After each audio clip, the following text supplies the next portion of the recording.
नमस्कार। आज हम एक बड़े दिलचस्प यात्रा ब्यौरे पे बात करने वाले हैं। ये हमें मिला है हिमाचल की वादियों में धर्मशाला से डलहौजी तक के सफ़र का। ये सिर्फ एक मैप या रास्ता नहीं है, जैसा दस्तावेज बताता है। ये एक पूरा अनुभव है। हाँ, बिल्कुल। करीब 120 किलोमीटर का सफ़र है ये। कहा गया है कि 4-5 घंटे लगते हैं, पर स्रोत साफ कहता है कि असल मज़ा धीरे चलने में है। पहाड़, घाटियाँ, चीड़ के जंगल, छोटे-छोटे वो हिमाचली गांव। तो चलिए इस ब्यौरे को जरा खोलते हैं, देखते हैं इसमें क्या-क्या खास बातें हैं। बिल्कुल। और स्रोत यही बताता है कि ये सिर्फ एक जगह से दूसरी जगह जाना भर नहीं है। ये तो जैसे हिमाचल के बिल्कुल दिल से गुजरना है, प्रकृति और वहाँ के स्थानीय जीवन को मतलब बहुत करीब से देखना है। हाँ, तो सफ़र शुरू होता है धर्मशाला से। जैसे ही नीचे कांगड़ा घाटी की तरफ उतरते हैं, वो धौलाधार रेंज के नज़ारे। स्रोत में लिखा है साल भर बर्फ से ढके रहते हैं, क्या नज़ारा होगा। सही कहा। फिर पहला अहम पड़ाव पालमपुर। चाय के बागान तो हैं ही, पर स्रोत न्युगल खड़ का भी जिक्र करता है, और सुल्लाह, बंदला जैसे गांव जहां वो पुराने पारंपरिक घर और सीढ़ीदार खेत दिखते हैं। खाने में भी हिमाचली थाली, मोमोज और सिड्डू, वो जो भरवां स्टीम्ड बन होता है। हाँ, सिड्डू। और ये बात दिलचस्प है कि कैसे स्रोत इन छोटी छोटी चीज़ों को, जैसे सिड्डू चखना हो या किसी कांगड़ा व्यू कैफे जैसी जगह पर रुकना, इनको यात्रा का अहम हिस्सा मानता है। ये दिखाता है कि यात्रा सिर्फ मंजिल नहीं, बल्कि रास्ते के रंग में घुलना भी है। सही। पालमपुर से आगे बढ़ें तो बैजनाथ की तरफ रास्ता चीड़ के जंगलों और चमकती नदियों के किनारे किनारे जाता है। स्रोत में शाहपुर जैसे गांवों का जिक्र है, जहां लगता है जिंदगी बहुत धीमी है। हरे खेत, आम के बाग, पत्थर के घर और वो चारपाई पर बैठे लोग। हाँ, वो धीमी रफ्तार। लुंज और धाड़ जैसे छोटे गांवों में वो पारंपरिक हिमाचली वास्तुकला और प्रार्थना के झंडे दिखते हैं। हाँ। और एक जरूरी बात स्रोत याद दिलाता है, पालमपुर या बैजनाथ में पेट्रोल भरवा लेना चाहिए, आगे पंप कम है शायद। हाँ, ये प्रैक्टिकल टिप है। और ये जो धीमी जिंदगी का जिक्र है ना, ये बहुत महत्वपूर्ण है। स्रोत इसे शहर की भागदौड़ से बिल्कुल अलग एक शांत, अनछुआ आकर्षण की तरह दिखाता है। ये सिर्फ नज़ारे नहीं है, ये एक पूरी अलग जीवन शैली का अनुभव है।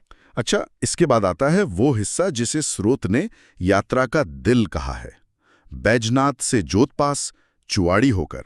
अच्छा, यात्रा का दिल? हाँ, घने देवदार और ओक के जंगल, ठंडी हवा और मतलब शानदार नज़ारे।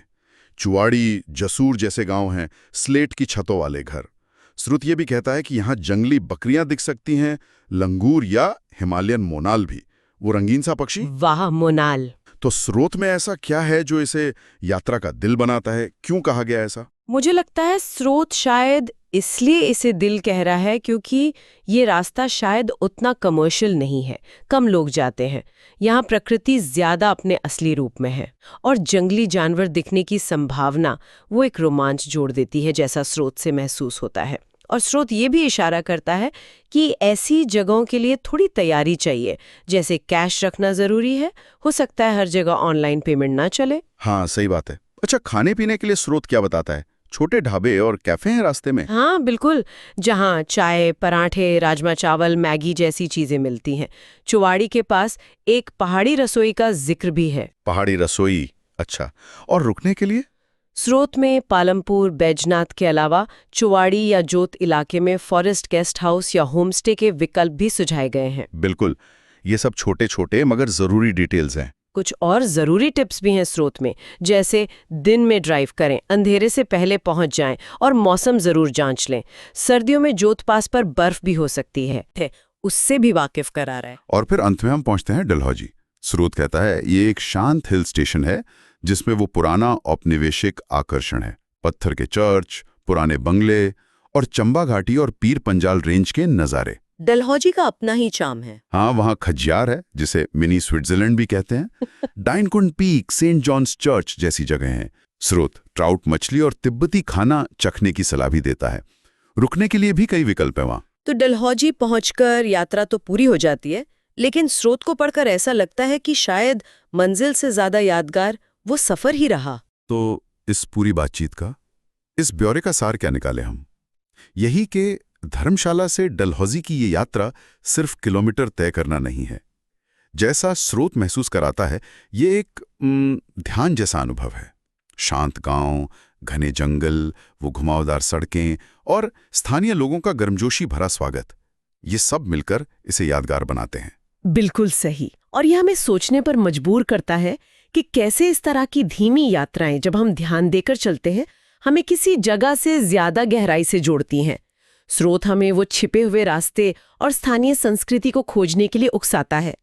शायद असली सवाल यही है कि क्या हम अपनी अगली यात्रा में थोड़ी रफ्तार कम करके ऐसे अनुभवों को जगह देने के लिए तैयार हैं? ये सोचने वाली बात है।